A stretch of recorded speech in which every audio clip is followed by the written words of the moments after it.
Welcome to the Copy Closer Podcast. Today I've got an amazing guest. I've been trying to get this guy on for like a year or 10, and his name is Taylor Welch. If you don't know who he is, just do a simple Google. You'll figure out exactly who he is, but we're going to interview him. This man is huge. I personally seen him from afar. From what it seems like, I mean, I don't know when you started, man, but it seems like he started only a few years ago and blew up into this monster 8-figure company. He's buying real estate now. He's working with Jay Abraham. He is leading the freaking the charge here. So Taylor, dude, thank you so much for coming on the show, dude. Dude, it's great to be here. And when you say huge, I just thank you for noticing my physical stature. Been working out in the gym and I'm putting on the pounds, bro. Putting it on. You know. Well, man, you actually, that's funny. We can start with that, actually. Have you, because I've always been interested in this, it always seems to be when folks start making a nice chunk of change, they go through this phase where it's like they went out of shape for a little bit to get to that, and then they're like, fuck, I got to get back in shape. Is that what happened to you, or are you always in shape type of dude? You always in the gym? I don't even think I'm not even technically in shape right now, but it's a funny story. I started training with a guy in Memphis, Tennessee. He was one of my buddies. I was still working at the church, and he's one of my friends from the church. He started training me, and the business took off. We moved, and then I stopped working out exactly like what you're saying, and then I've gotten back into it just because I'm like, dude, I am tired of being fat, and I'm still kind of fat. And so I'm like, I'll basically pay as much money as I have to so that people can yell at me to do my reps. Working it through. So that's kind of funny because I've found the same thing that whenever, like, I signed up to Orange Theory. I don't have a personal trainer, but I signed up to Orange Theory. Intense, bro. Dude, so intense. I'm one of like two men, and all the 50-year-old ladies are kicking our butts. Yeah. Oh, yeah. I did it for a little bit, and I was just like, this is hurting my soul to do Orange Theory right now. I have to stop. It's too intense. So, but that's interesting because it sounds like you're someone who can hire a coach. I mean, you're a coach yourself. You coach business owners. You do all that stuff, but you're not scared, it seems like, to put yourself in a student mode. No, absolutely not. I would rather – I don't have time anymore to learn to be a master at all of these different things. And you can pay somebody and they can tell you exactly what not to do. And to me, that's probably why people think that I've blown up. I'm 30 years old. We just had our first kid. And congrats, dude. She's amazing. But people look at us and it's like, man, you know, we don't have to work anymore. We could stop right now and nothing would change. It's because I'm hiring people. I'm only doing what I'm good at doing. And I'll even the things that I am good at doing, I'm still hiring a lot of money to get people who are better to train me how to do it. You got Jay as an example. I'm a marketing person, but I'm not as good as Jay is. I'm going to give him as much money as I can to put me on his level, you know? Yeah. So what did you do before you even fell into this marketing world? You said you were was it working at a church? Yep. I was on staff at a church in Memphis. And then, I was like doing worship. I grew up a musician, and my wife, hairstylist, and she had her own salon and she was taking clients. Ended up transitioning off staff at church because I wanted to make more money. I was kind of burning out as well. Started doing property management. Not real estate, okay? There's a big difference between real estate and property management. Like, real estate is fun and sexy, and you get to buy. Property management is like, dude, picture this. There's a bulletproof glass window separating me from, 1,000 angry tenants, and I had to talk to them every day. That's what I was doing, and dude, it was exhausting, bro. Like, picture like being emotionally drained before 11 in the morning every day. That's it. But dude, that taught me more about salesmanship than anything I've ever done before. Because I'm sitting here having to explain why toilets aren't working and why the AC is broken and it's 110 degrees in Memphis. And I learned how to control a person's perception. This is before I was a copywriter, before I was into sales. I was trying to get a tenant out the door and make them believe that we would fix their heater that night. That's where I learned sales. You're 30 now, so how long ago was that? This was 2014, so 24? Yeah. 24, 25, in that range. Yeah. Wow. I got paid about $1,800 a month to do that job. Got a raise to like $2,200 a month. We were like rich, rolling in the dough.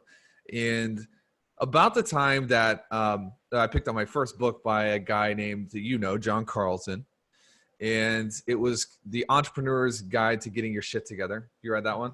Yeah, I do. I have that one actually. The first edition, I picked it up at the beach with my family because Lindsay was like, I want to get more clients. And so I started trying to figure out what marketing was all about and how it worked. And I will never forget, we took $130 out of Lindsay's business account to buy a mailing list in Cordova, which is a suburb of Memphis, Tennessee. And I wrote a sales letter. I had never done this before. And we sent it out to, I think it was like 60 names or something. And she got 2 clients from it. Wow. And this is 2014. And I'm like, dude, I am the greatest marketer of all time. Let's do it again. We speed through it. I started learning copywriting. I started learning the game, and I had a leg up because I had to sell a very nasty product every single day at the property management company. So it's pretty easy to sell a good product. And dude, my first retainer client came in shortly after that, and the rest is history. Quit my job. Believe it or not, my first goal, Taylor Welch's first goal in all of this was, I'm going to help my wife I needed to replace about $2,200 a month in income. It's like, here's how many clients I need to get Lindsay, who's my wife, so that I can quit my job to get $2,200 a month. My goal was to just basically get her an extra $2,200 a month, quit, stay at home, do nothing.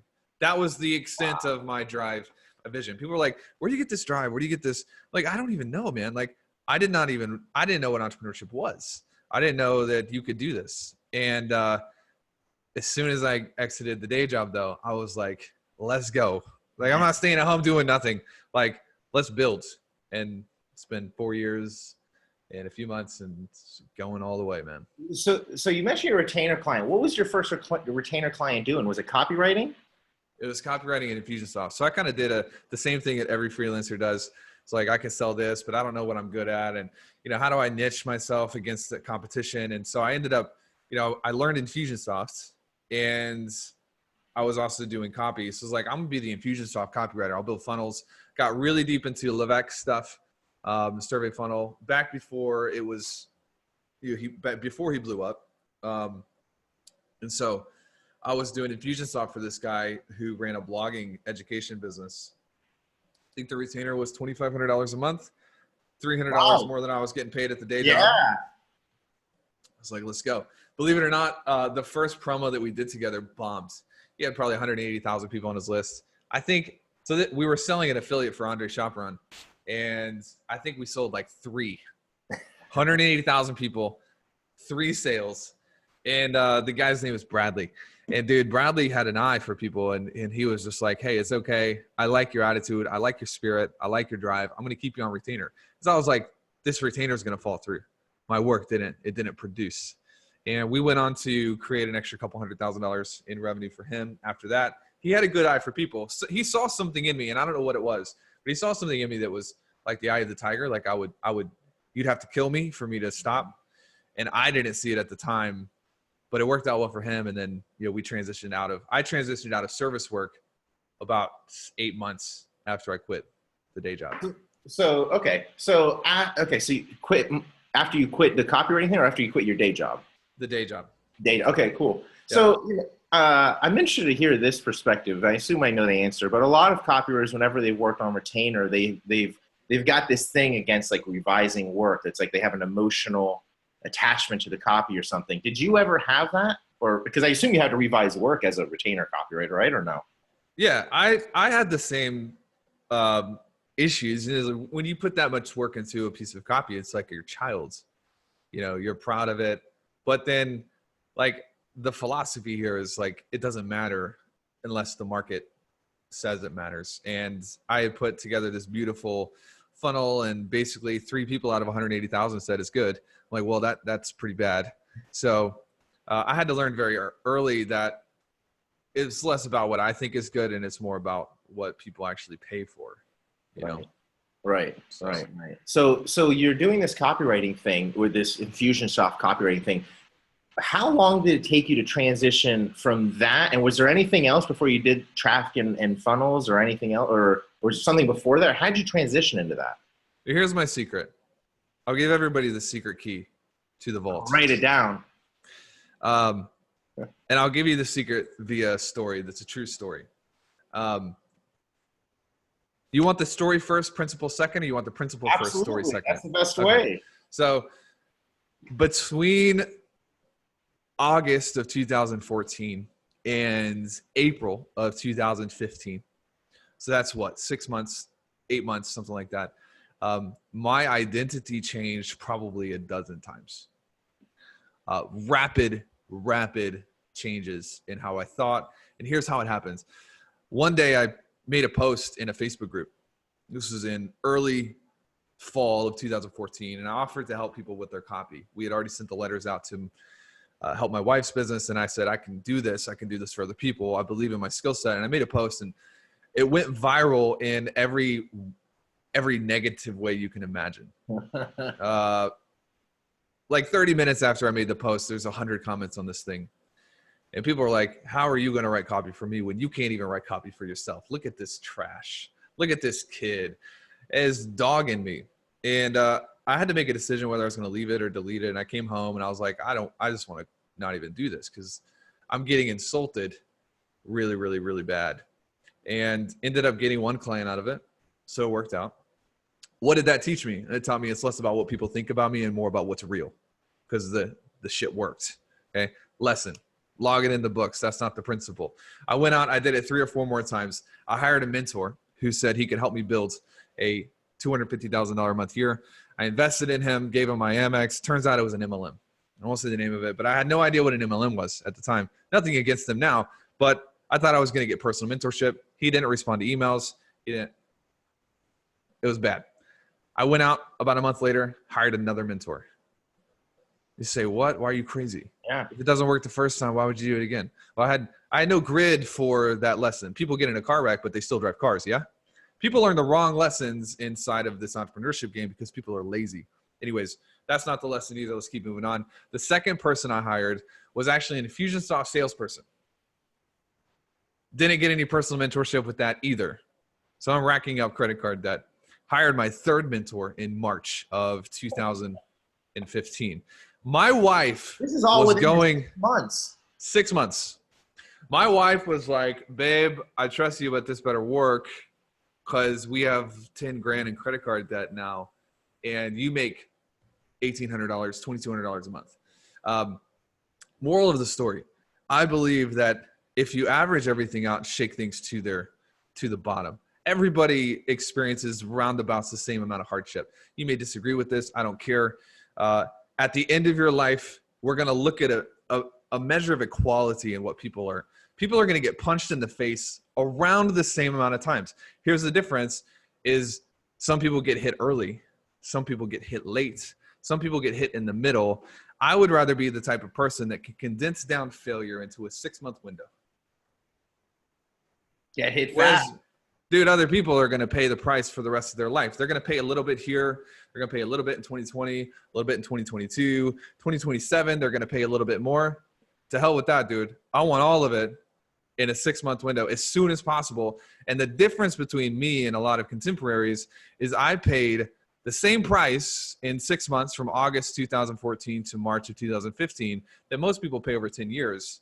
And so I am where I am now as opposed to being where I am when I'm 40.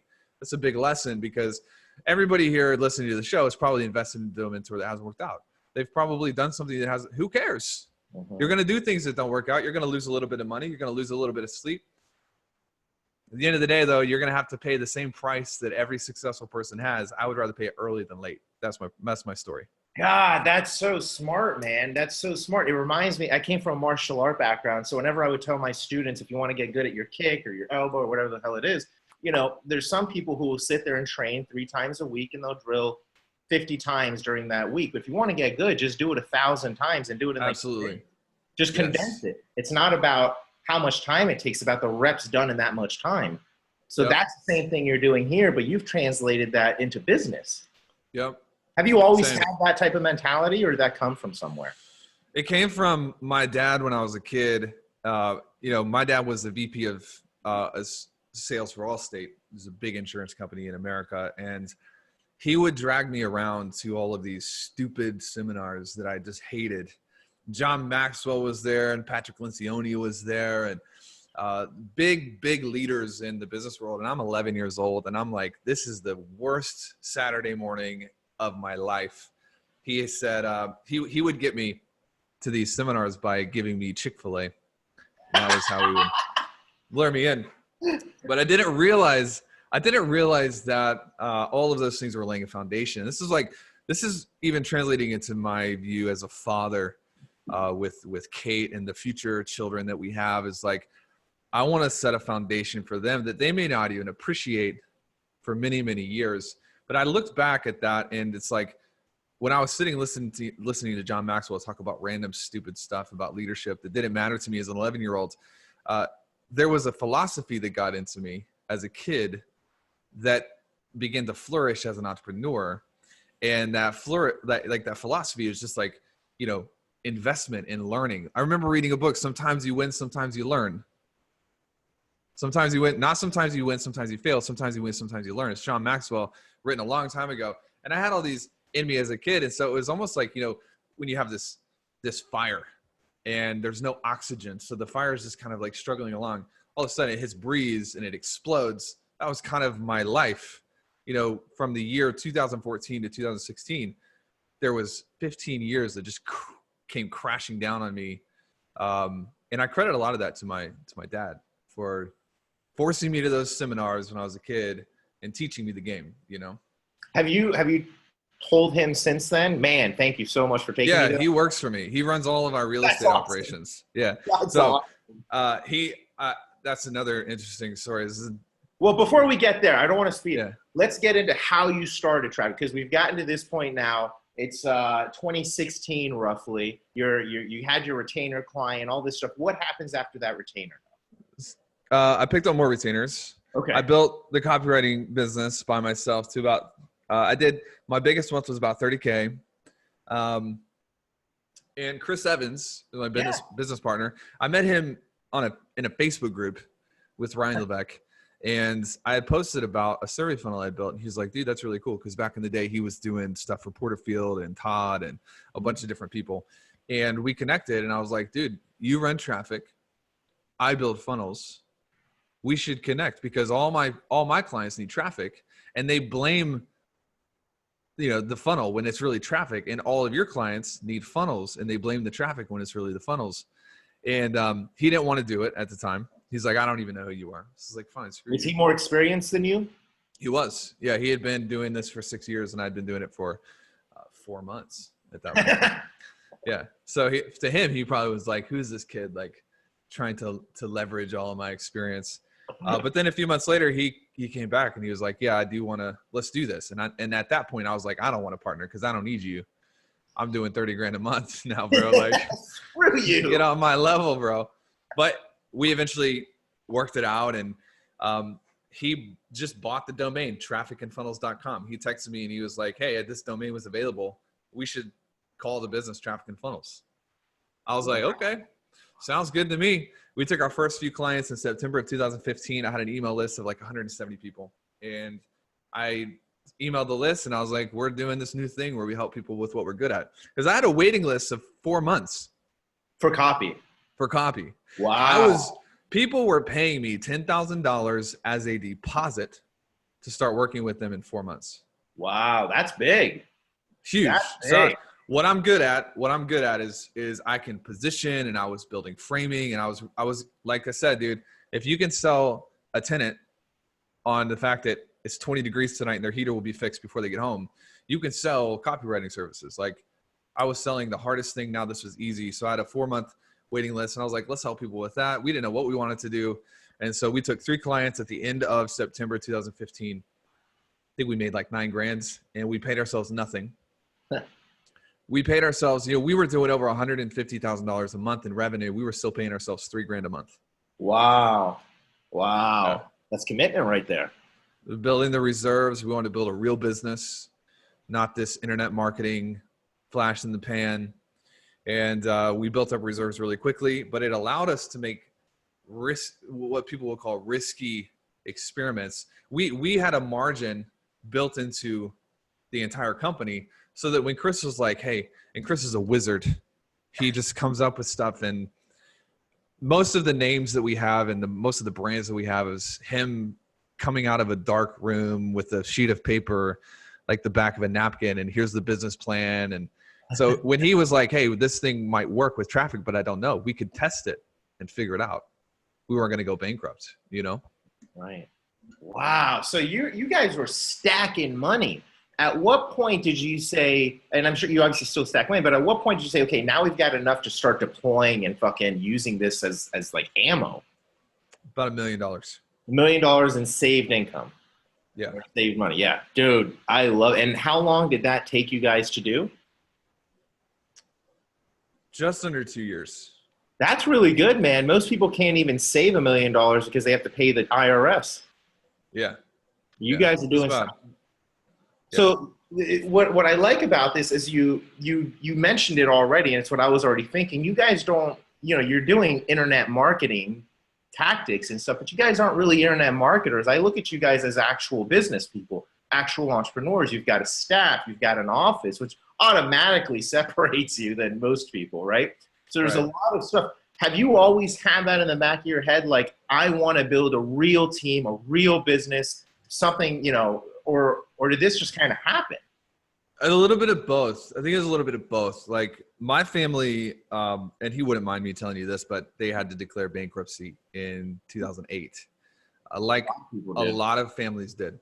And I got to watch that. Like I got to see, my dad, who always made a lot of money his whole life and was the pinnacle to me as a kid of successful. I got to see them go through this period of time where, I was lending gas money as a kid.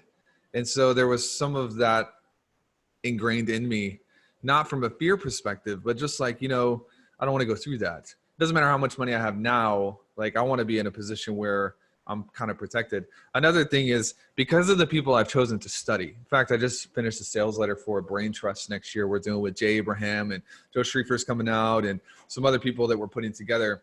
You should come, by the way. I'm sorry? You should come. When is it? Where is it? March 5th and 6th is in Turks and Caicos. That's what's up. 1st of June is in New York, and then we're doing London in 1st of October. But one of the things that I was writing about was like, dude, thank God we chose wisely. We chose wise mentors.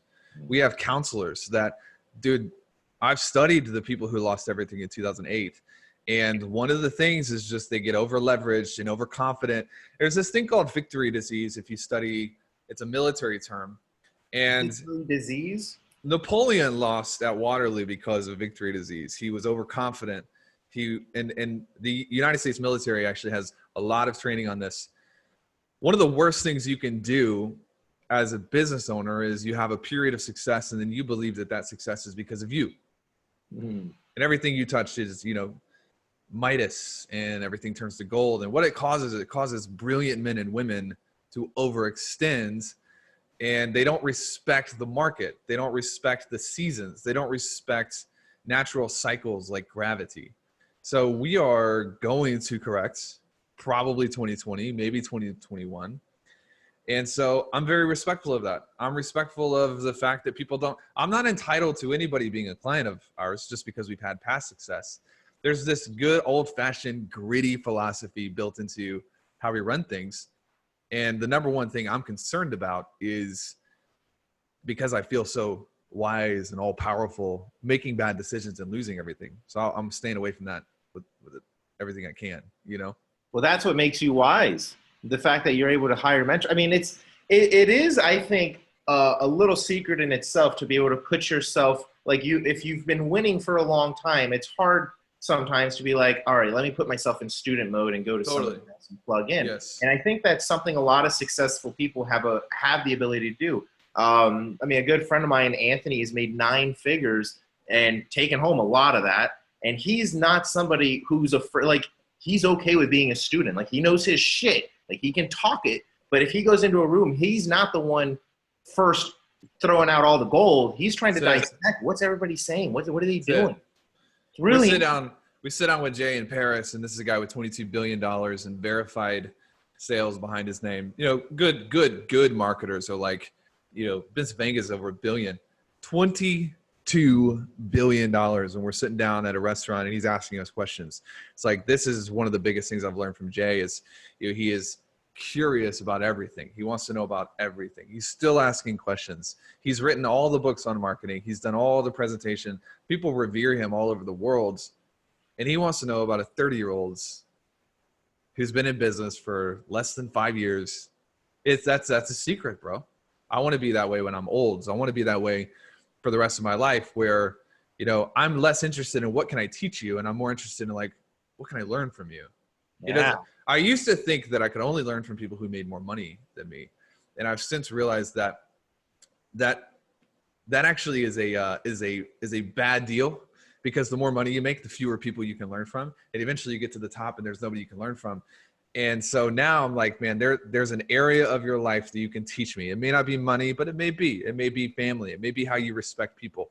I love certain people, how they're so kind when they interact. Eli Wild is one of our partners, and man, the dude will look you in the eyes and he'll listen to you and he'll get in to the conversation. And he's like, tell me more about that. I'm like, dude, I love that. I got to learn from you how to do that, because I'm not good at that. It doesn't matter how much money he makes. There's so much that I can learn. And that's something people forget. As soon as they make their first $100,000, like they think they're Bill Gates. They got to teach everybody. It's like, no. You're going backwards, you know? The first 100K I made, I think I blew it all. I don't Exactly. think any of it. It's a freaking melting pot, dude. That's too funny. So these are some interesting lessons. I'd love to hear, because how many people have you guys coached in traffic and funnels now? Hundreds. Close to 10,000. Close to 10,000. All right. We're probably around 7,000 or 8,000. That's so badass. Okay, so out of that humongous pool of entrepreneurs, I'm not going to put, the top 3 things or 5 things, but what are some of the things that you see as commonalities that you're like, man, basically everyone who joins our program, they always have this issue we got to fix? Complexity, number one. They think it's so hard. They think everything is so hard? They think things are so complicated and so complex. So it's their mind. It's mindset and it's belief, and it's like, we can talk about normalization, which is something that I've made a little bit more popular with our material. But dude, $100,000 a month is like, I'm going to take a nap and make $100,000. It's simple.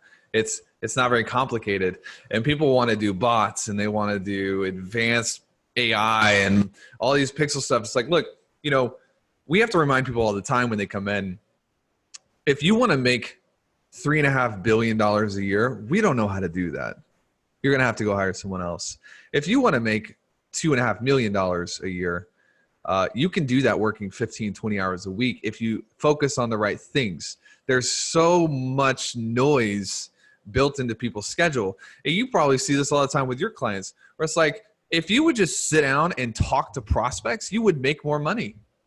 We actually, in our business, we're transitioning from like, I'm not really doing a lot of the copy. We're doing other types of stuff now. And I noticed that, so many people were pitching me, hey, we should do your bot sequence. We should do this. We should do that.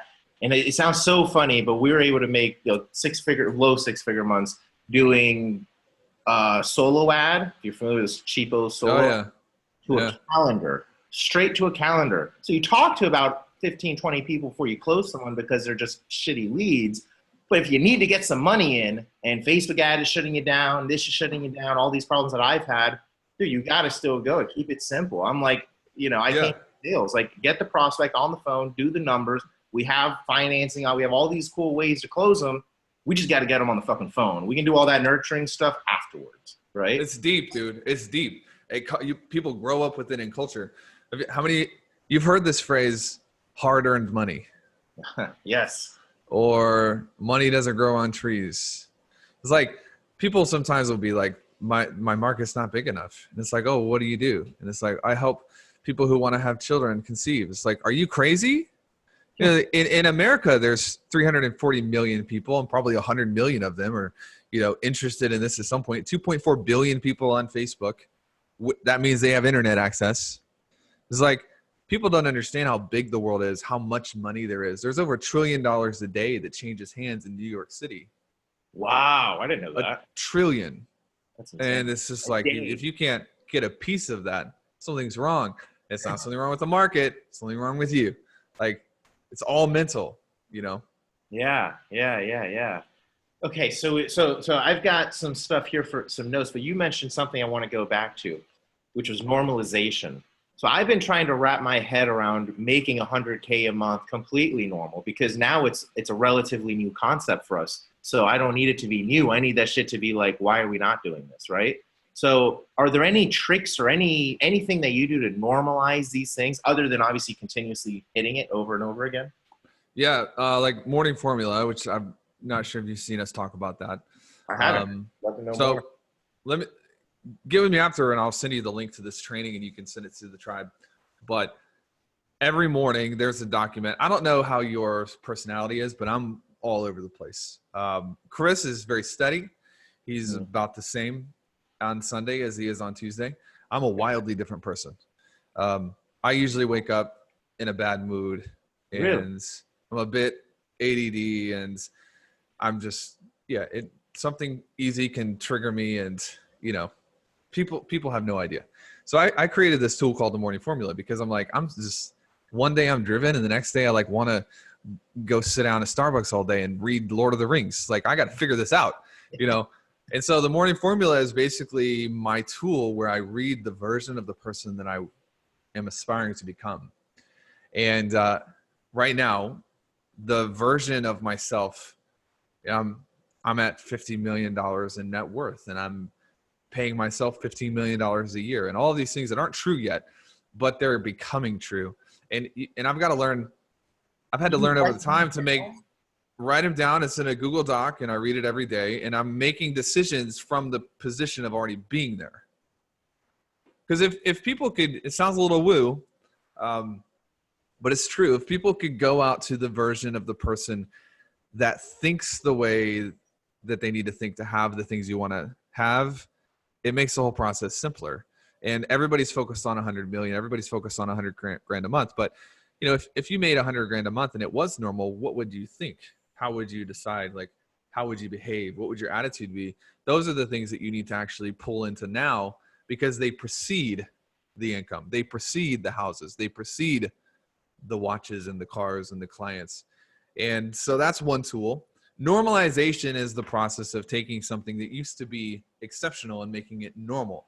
It's the process of raising the bar, raising the standard, leveling up. You've heard all of these terms. So I teach my sales guys. We have 9 or 10 salespeople that we're always hiring new salespeople. And the biggest problem with my sales guys is they'll come in and they'll make $3 grand a month. And then within 6 months, they've got $100,000 sitting in their bank account. They have no idea what to do. They don't have to work again for the rest of their lives. And they're just like losing it. I've had to learn how to train them over that. And normalization is one of those things. If you're trying to collect $15,000 from somebody and make it normal, but you drive a 1984 Honda Accord that you've had since you were a child, you're going to actually wrestle internally and struggle, because your environment is telling you one thing and your psychology is telling you another thing, and you create a dichotomy that is very uncomfortable. If you are working in a dark room and you don't want to turn the electricity on, and you know, I see salespeople do this all the time, where it's like, you look like you live in a cave and you're trying to collect credit cards. It's not going to work. So every new level, picture a person climbing up the face of a mountain. Every 10 feet, they nail in what? The spike or whatever it's called. Why do they do that? So they don't fall. So if they do fall, they only fall back to the most recent, right? I use normalization the same way, normalizing externally the changes that have taken place internally. If you hit a new revenue record, you need to get a new car, bro. Or you need to upgrade the furniture in your house. Or you need to maybe grab a new phone. Or maybe whatever it is, it doesn't matter. And people will look at this and they're like, well, if you need a new car to perform, there may be something wrong with you. But I don't look at what's right or wrong. I look at what's real. Let's just talk about what's actually true for a minute. You need food to eat, or to live. Don't argue with it. Just actually work the way that nature is designed to work. So Peyton, one of our sales guys, he's buying houses. It, man. He's buying houses from Wealth Cap. He's got a new Tesla. He's getting a new watch. None of it is to flash. It's all because if you have a bad day and you start moving backwards, you want that hook nailed into the side of the mountain. It's going to be easier to remember who you're supposed to be, surrounded by a good environment, than it is surrounded by old trash that you've never gotten rid of, you know? That's so powerful. That is really powerful stuff. And I don't know if people truly appreciate it or not, but that right there is very powerful stuff. Wow. I mean, essentially acting act how we would be in one sense, right? How would it be? How would that person who makes 500 grand a month act? How would they look? How would they think? Well, you know, I make a big goal. I hit a big revenue. You know, I make 300K this month. Go get yourself a new car. Go get yourself a new watch or whatever. Not to flash it, but so it does something in here. Is that right? 100%. I don't agree with people who are like, act as if and just go get the car before you make the money. I don't think that's unwise. Because that's going to kick in fight or flight. It's going to ruin you. But correct. Yeah, mentally act as if and get into that way of thinking. I can't tell you how many times that we've gotten horrible news delivered and something bad, or an employee quits, or somebody steals a bunch of clients or whatever. And because I went through that process of already being somewhere in the future, I react totally different than I would if I was stuck in the now. And that's where people mess up. It's never the big moments that ruin a person's life. It's always the small distinctions daily. It's small little leniences every single day. It's when somebody gives you bad news and you respond the wrong way one time, but then you do it again with another client, then you do it again. It's never, I gambled all my money in Vegas and lost it. And that's what people are naturally on the lookout for, giant sweeping problems, but nobody's on the lookout for, you were supposed to go to the gym at 6:30, but it's 7:15 and you are just now getting there. And what did you just teach your central nervous system? You taught yourself that you can't trust yourself. And how's that going to go into your sales call this afternoon? When you can't trust yourself, why should anybody else trust you? And then that's where all of these identity crises come from, because we fail to execute on the little shit well. We don't ever get access to the big. Well, that makes you a better operator in anything, whether you're writing copy or a salesperson or whatever. But I mean, if you're feeling good about yourself, you're feeling confidently, you know, you stick to your schedule. When somebody isn't doing it, you're like, dude, get with the fucking program, bro. What are you 100%, doing? 100%. Yep. Right. So, dude, I love all this, and I want to make sure people can get a hold of you. What's the best way that people can find you online? Is your Facebook group, something else? Yeah, Facebook is just facebook.com/Taylor A. Welch. There's obviously the Facebook group, which is facebook.com/group/traffic and funnels. And then if people go to, so are you a Memos IAM subscriber? No, but I will. You should definitely hop on it. It's monthly, basically. Yeah, it's $7 a month. It's monthly letters. We'll break down a bunch of stuff. trafficandfunnels.com/IAM or Insider's Access or something. I don't know. You'll have to look at it. And I don't even know it.